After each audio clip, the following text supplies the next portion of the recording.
El tango dice que 20 años no es nada, pero en el caso de la carrera de sociología yo pienso que 20 años sí es algo importante que debemos celebrar. No solo porque es una de las 3 carreras, o 2, con las que la universidad empezó, sino principalmente por el significativo aporte que ha logrado hacer al desarrollo de la sociología en Chile.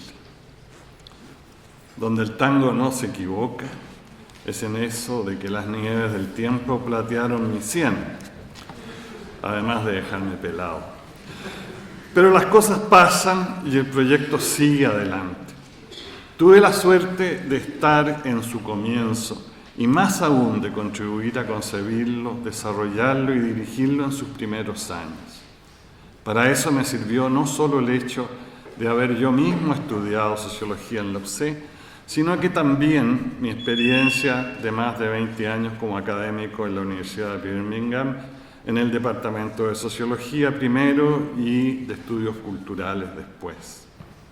Quisiera contarles primero qué es aquello en claro de esas experiencias que pude usar y aplicar en el proyecto de sociología del Alberto Hurtado.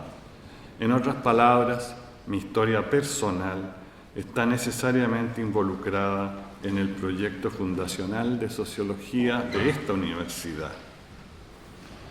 Mi propio estudio de sociología en Lucé.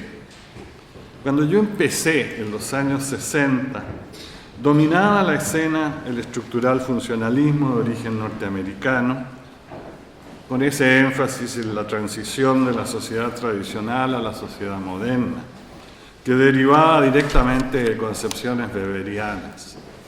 El campo teórico estaba dominado por ese paradigma. Nosotros como estudiantes reclamábamos que se enseñaba poco de otras tradiciones, especialmente poco de marxismo, que en esa época experimentaba un creciente prestigio en la política y en varias otras universidades.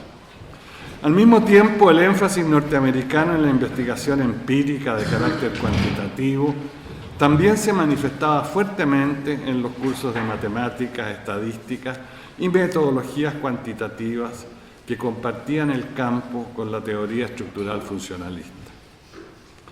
Una vez ya en Inglaterra, haciendo clases, escribiendo libros, me topé para mi sorpresa con que allá las metodologías cuantitativas de investigación apenas si existían en el currículum de sociología.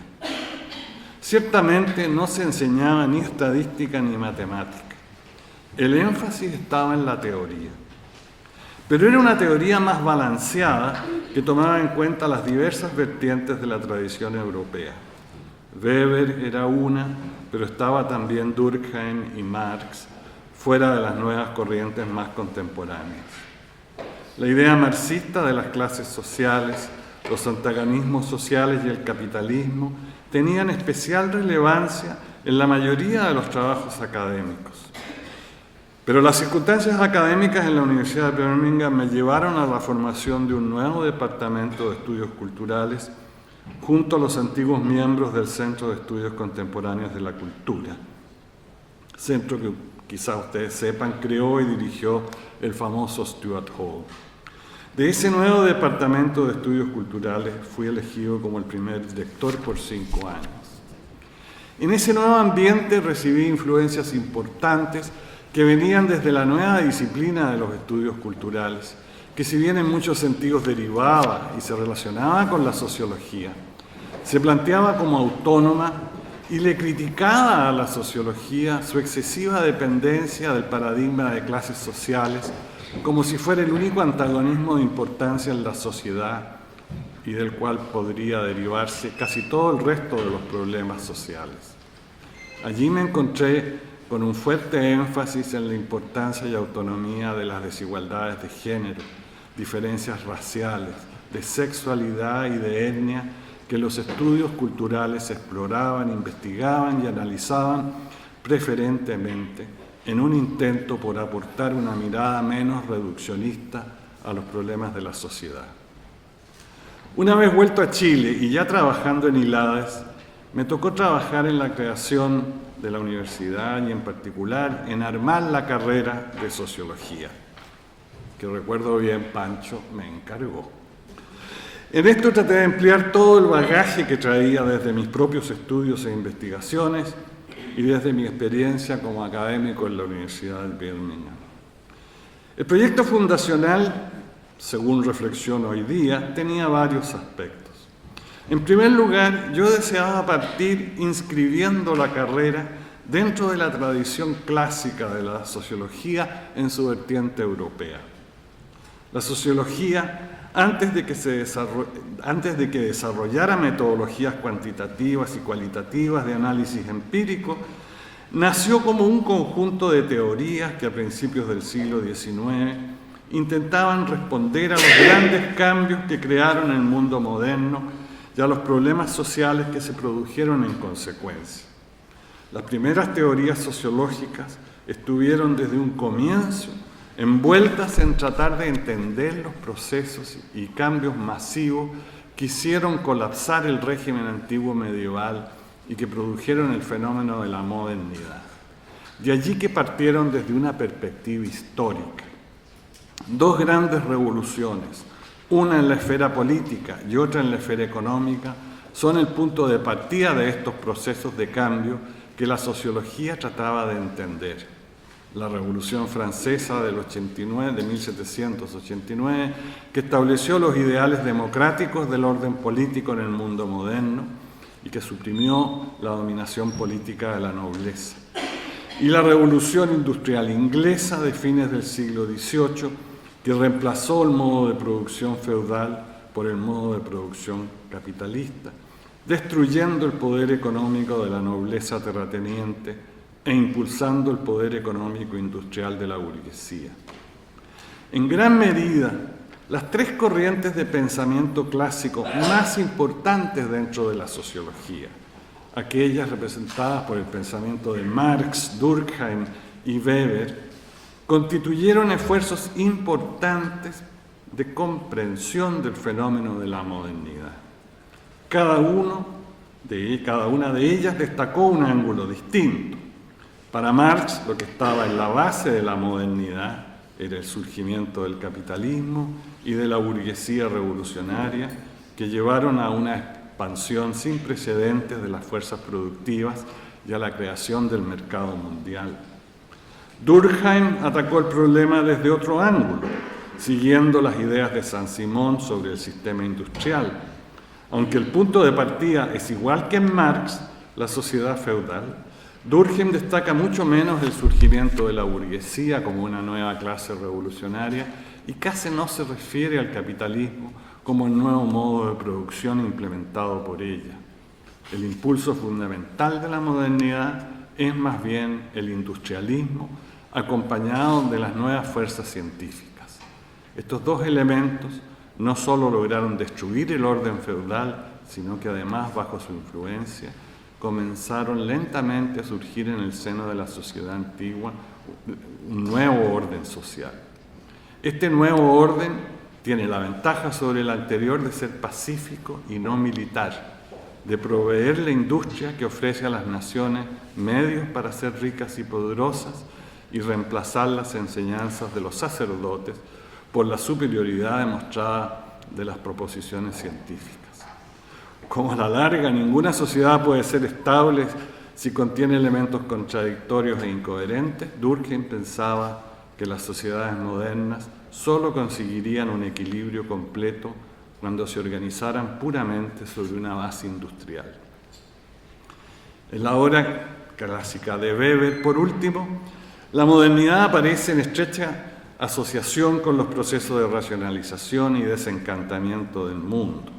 Estos procesos implican que no existen fuerzas misteriosas incalculables que entran en juego, sino que se puede, en principio, dominar todas las cosas por medio del cálculo. Esto significa que el mundo se ha desencantado. Ya no es necesario recurrir a medios mágicos con el fin de dominar o implorar a los espíritus como hacía el salvaje, para quien existían tales poderes misteriosos. Así hablaba Weber. Sin embargo, los procesos de racionalización y desencantamiento eran concebidos por él como fenómenos milenarios en la historia de la humanidad y no solo como ocurrencias típicas de Occidente. Por lo tanto, la pregunta sobre su relación con la modernidad era para Weber más específica y tenía que ver con una forma especial de racionalización que solo se había dado en Occidente con valor y significado universales. Por esto, Weber admite que solo en Occidente se da la ciencia que reconocemos como válida y que también allí el arte y la arquitectura adquieren características únicas. Sin embargo, lo que caracteriza la modernidad, por sobre todo, es la racionalización que penetra las organizaciones humanas, constituyendo las burocracias. Cada una de estas tres versiones no solo aporta una comprensión de aspectos cruciales de la modernidad, sino que nos muestra además el rol que intenta cumplir la sociología en su nacimiento. Tiene la ambición de ayudar a entender la totalidad social, el proceso histórico de cambios masivos a todo nivel, social, político, económico, cultural y demográfico, que afectaron a Europa desde el siglo XVIII, haciendo colapsar el antiguo régimen medieval y abriendo paso a una nueva época. Esto significa que más allá de reunir hechos sociales significativos, la sociología buscaba en su origen explicar por qué ocurrieron esos cambios masivos. Y para eso propone una serie de conceptos abstractos interrelacionados que son capaces de hacer sentido de los procesos estudiados. Sin perjuicio de esa dimensión, el segundo aspecto del proyecto que yo deseaba implementar y que ya estaba muy presente cuando yo hice mis estudios en la Universidad Católica, era tomar también en cuenta el ascenso e influencia imparables de las ciencias naturales y del conocimiento técnico con sus modelos preferentemente cuantitativos de medición y progreso que cada vez más invadían el ámbito de las ciencias sociales con sus estándares y metodologías. Yo era consciente de la necesidad de estudiar metodologías cuantitativas de encuestas, modelos matemáticos y técnicas estadísticas. Sin embargo, lo que yo quería evitar a toda costa era que las crecientemente refinadas técnicas de investigación de las ciencias sociales contemporáneas amenazaran con desplazar al pensamiento histórico y terminaran matematizándose progresivamente como si la teoría y la perspectiva histórica ya no tuvieran mucho que aportar. Pensaba y pienso que a pesar de las críticas contemporáneas de origen posmodernista, la teoría o gran narrativa, por haber perdido toda credibilidad supuestamente, claramente es una ilusión pensar que su rol puede ser sustancialmente eliminado o que como tal ha dejado de ser necesaria. Incluso la investigación empírica, sin su guía, pierde todo sentido y se convierte en un vagabundaje incierto entre los millones de datos y hechos sociales posibles. Peor aún, como es imposible investigar sin formular las preguntas indispensables para encontrar respuestas adecuadas, cuando se intenta investigar algo sin tener clara la teoría que guiará la investigación, es posible caer en supuestos inconscientes que se asumen pero que no se justifican. Las encuestas siempre permanecen en los niveles formales cuantificables de las opiniones individuales y tienen dificultades para penetrar en las modalidades discursivas que respaldan las creencias e identificaciones de los individuos. En tercer lugar, el otro aspecto que me parecía crucial implementar y que forma parte de la historicidad de la que hablamos es que no debíamos entender la sociología solo como conocimiento, solo como un proceso de explicación lógica de los hechos sociales, sino además como un proceso crítico que no naturaliza los hechos, no los toma como un dato inamovible, sino que los cuestiona y puede buscar cambiarlos. Esto porque está consciente de que los hechos sociales bajo análisis son producto de las prácticas humanas en sociedad, que muchas veces conllevan formas de opresión e injusticia que es posible cambiar. Sin embargo, muchas de estas formas de opresión no aparecen a primera vista en el estudio de la realidad social. De alguna manera están ocultas bajo un velo de apariencias que muestran armonía, lógica y racionalidad. De allí que la simple observación del mundo empíricamente dado no basta. En el estudio de las relaciones sociales es necesario penetrar ese velo de apariencias para llegar a lo que sucede realmente bajo la superficie. Mi idea siempre fue superar lo que Horkheimer llamaba teoría tradicional, es decir, una sociología que opera como en las ciencias naturales, es decir, simplemente como una forma de conocimiento, como una hipótesis a la que no le corresponde cambiar nada, sino solo ser contrastada con una realidad externa que funciona sin la participación o agencia del teórico que la investiga.